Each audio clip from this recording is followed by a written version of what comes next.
So, good day everyone. Pre-final learning task 2, ang gagawin namin is this is execute and or demonstrate the following. Itong nakikita nyo, 1 to 15, yan yung i-demonstrate namin. So, bago nyo gawin yung track and untrack file, firstly, buksan nyo muna yung git bash nyo. Kung wala pa kayong git bash, you can download it naman. Available naman siya sa Chrome or sa website. So, search mo nyo yung git bash kapag meron na kayo. So, bago po magsimula or bago mag-track or mag-untrack ng file, gagawa muna ng bagong file. So, bakit kailangan? So, ang folder na nagagawin mo ay magiging workspace mo, tapos dito mo gagawin lahat ng files na kailangan mong i-track at i-manage gamit ang Git. So, gagawa na tayo ng folder na may pangalan na task 2. Okay. And then, ito yung itatype ko.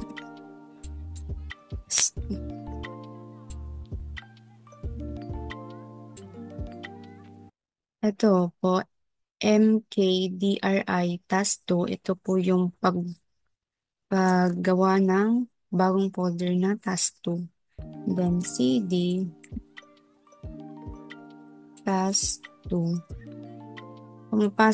Papasok naman po yung task 2 sa folder para simulan ang work. And then enter. Tapos i-initialize po natin ang Git repository. So, bakit kailangan i-initialize? Kasi ang command nito ay nagsasabi na ang Git na simulan ang pag-track ng mga pagbabago ng folder na ito. So, lilika ito ng isang .git folder kung saan nakatago ang metadata ng repository. So, git init, initialize ang git repository. So, git init.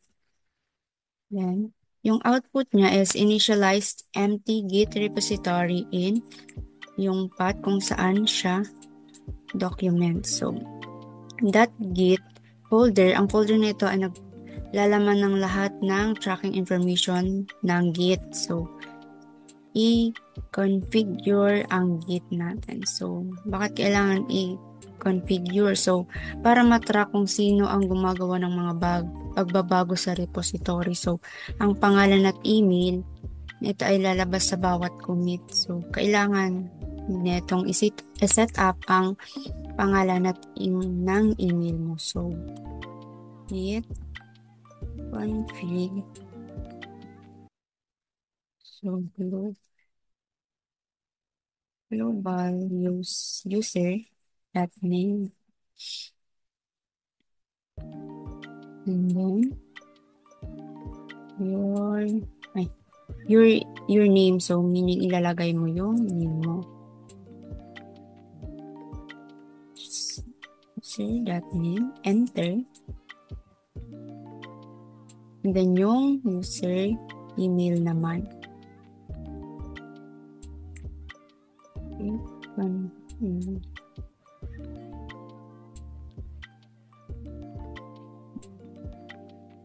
Global user dot email.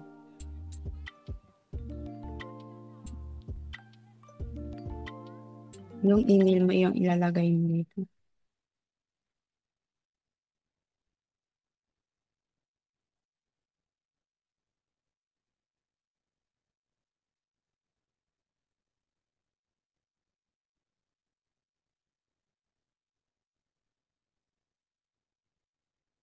So, enter. Yung dash global, ang configuration, ito ay gagamitin sa lahat ng Git repositories mo. So, and then, i-verify natin yung configuration. So, git config /list So, makakita mo na ang lahat ng nakaset ng configuration. Ito. And then, gagawa tayo ng file. So, kailangan natin gumawa ng files para magkaroon ng content ang itatrack ang itatrack ni Git. Kailangan gumawa ng kailangan gumawa ng files. So, gawa tayo ng bagong files gamit ang echo. Echo, hello, task 2,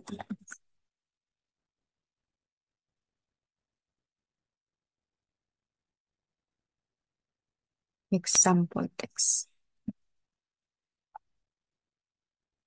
Sample.txt. So, double check natin kung tama. And then, kapag okay na, enter. Ganun. Ang command na ito ay maglilikha ng example.txt. So, ito yun.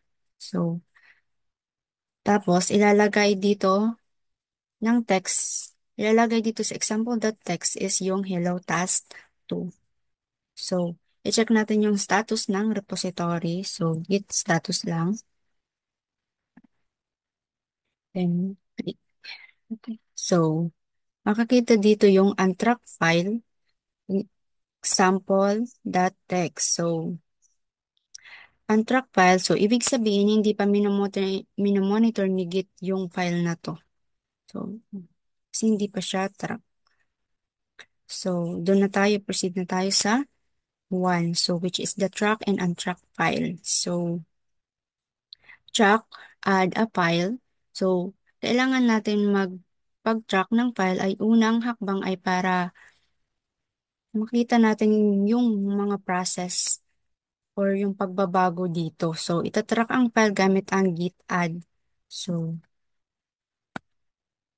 git add example that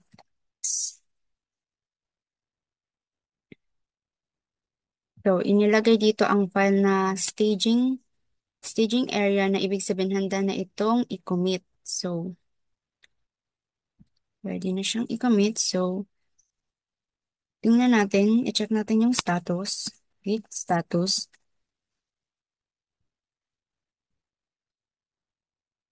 Git status. So, yung output is changed to be committed. So, new file example.txt. So, ito na siya. Ito na siya. Pero no committed yet pa. So, ang file na ito ay nasa stage na siya. So, untrack file naman tayo. Untrack a file. So, kailangan mag-untrack file kung ayaw mong matrack ang isang file. So, kailangan mong alisin ang Git tracking system. So, alisin sa tracking ang file. So, ito yung itatype nyo.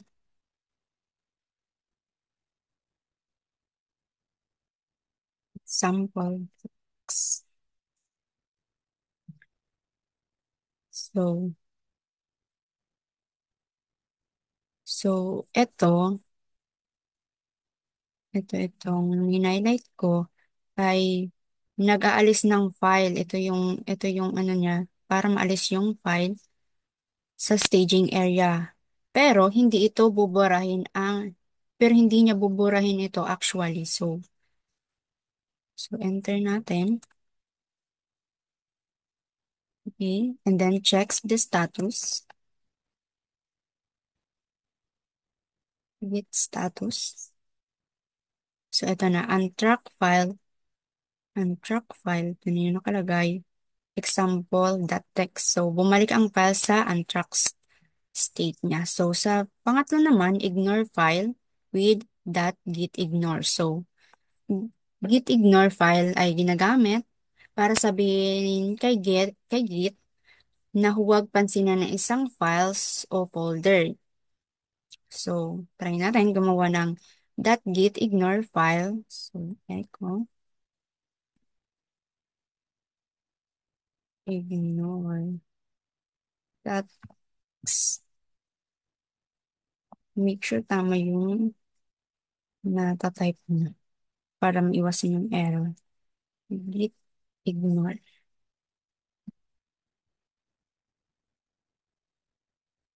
Echo. So, ayun na. So, and then, enter. So, ito na. And then, gumawa ng file na nais i-ignore. So, gawa tayo ulit ng file na gusto niyang i-ignore siya. So, lagyan natin. This file should be ignored.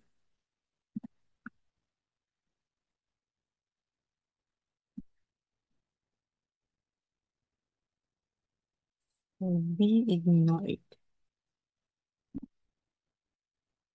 Yun siya sa ignore.txt.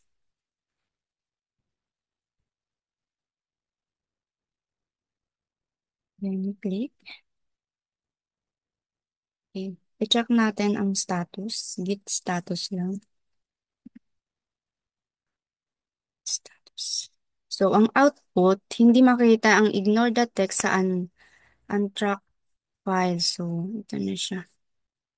Hindi makakita yung ginawa nating ignore.txt. So, it, i-track natin yung .git ignore file na ginawa natin. Git add .git ignore. Git ignore. Ito na siya.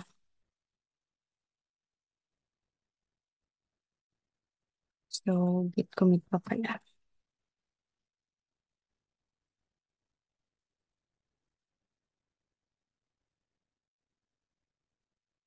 Add, add, git ignore, file.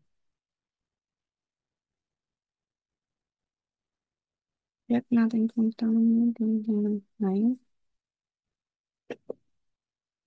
So, enter. And then makikita, tanging ang git ignore file lang yung nasa commit, hindi ang ignore.txt. So, ito lang. So, wala dito yung ignore.txt, yung .git ignore lang. So, paano naman ma-track? Doon na tayo sa pangatlo. Track all files add to staging. So, bakit kailangan? So, mabilis na paraan ito para i-stage ang lahat ng bagong files at changes ng repository. So, gawa tayo ng bagong files. File, echo, another file for staging.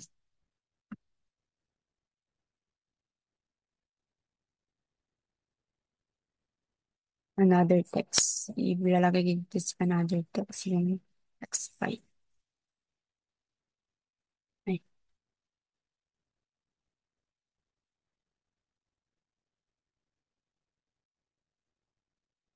Ay, file for staging. Okay. So, ito na siya.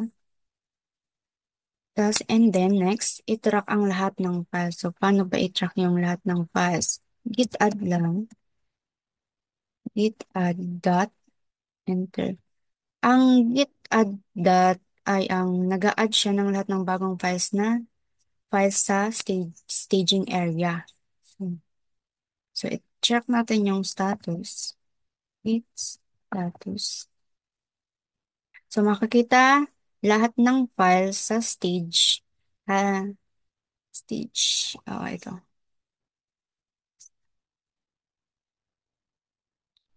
Needs to be committed. And then, sa pang-apat naman, change files and view difference. So, makita natin para makita ang mga pagbabago sa isang files bago ito i-commit. So, mag-edit ng file. Mag-edit tayo ng file. Echo.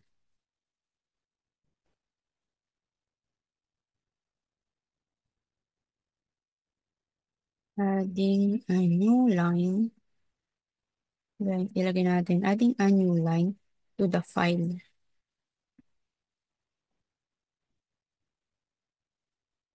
Mhm. Sa sample.txt na file siya.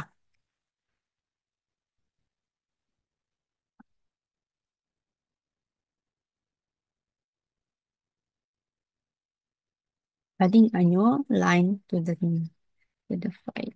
So, enter. And then, tingnan natin yung pagbabago. So, git diff lang, enter. So, makikita nyo na dito yung mga pagbabago mula sa huling commit. Ito na siya. Hello, adding a new line to the file. So, doon na tayo sa panglima. Bypass staging and commit. So, minsan gusto mong i-direct mag-commit nang hindi dumadaan sa staging. So, parang shortcut siya. So, direkta na siyang mag-commit. So, ito lang yung yes, git, git commit dash pm direct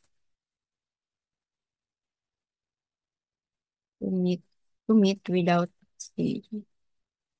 Commit without staging.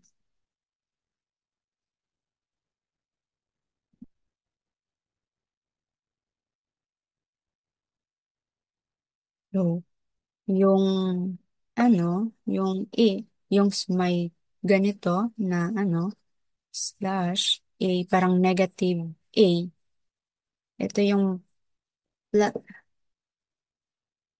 ito yung automatic nag-a-add sa lahat ng track files bago mag-commit. So, yun yung nung parang negative A. So, enter. So, ito na. Then, i-check ang log. So, git log lang. And then, makikita mo na dito yung history ng committed. So, and then, yun. So, so summary, gagawa muna ng folder, which is yung ginawa ko is task 2, at initialize ang Git repositories. So, next is i-configure ang username and email, and then gumawa ng file at gamitin ang git add, git rm, tapos /catchy at .git ignore para i-track and untrack and then gumamit ng git diff para tingnan ang changes. And then next gumamit ng git commit yung go hit and then am para bypass ang staging. So